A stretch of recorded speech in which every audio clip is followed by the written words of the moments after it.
Welcome new fourth graders to Miss Foster's fourth grade class. Today we're going to do a lot of activities where we learn about what is expected of us, what the class rules are, what the school rules are, and how we should behave and act in school and in the classroom.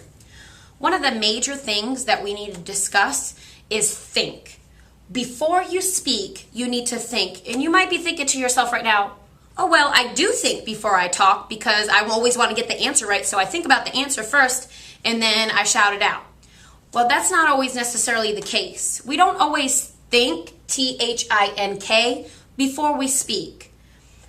This acronym has meanings, and we're going to discuss each one of those meanings. T, is it true? Before you speak, think about it. Is it true? Is it truthful? Are you lying? Are you telling a fib? Are you just trying to get attention? Or is it something that's really true and needs to be stated at that time? H, is it helpful?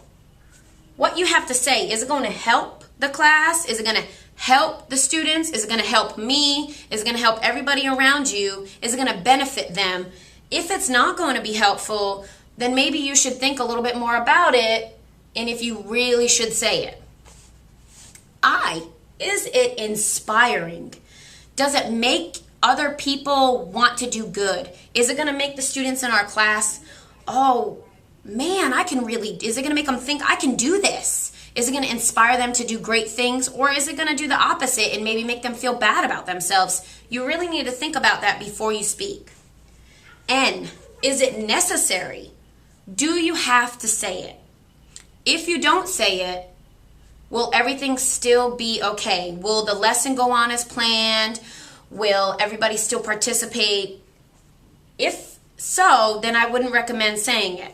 If it is necessary, it must be said and it's part of the discussion and it's really going to help inspire and be true, then I would say yes, it's necessary. And the last one, which I think is the most important one to think before you speak, K, is it kind? If it is not kind, think about how other people might react. If it's not kind, it's mean or it could be hurtful, and therefore you've just upset somebody because you didn't think before you spoke. So before you speak this year, always think, T-H-I-N-K. Is it true? Is it helpful? Is it inspiring? Is it necessary? And is it kind to say? If you can always think before you speak, we're going to have a great year and be really successful.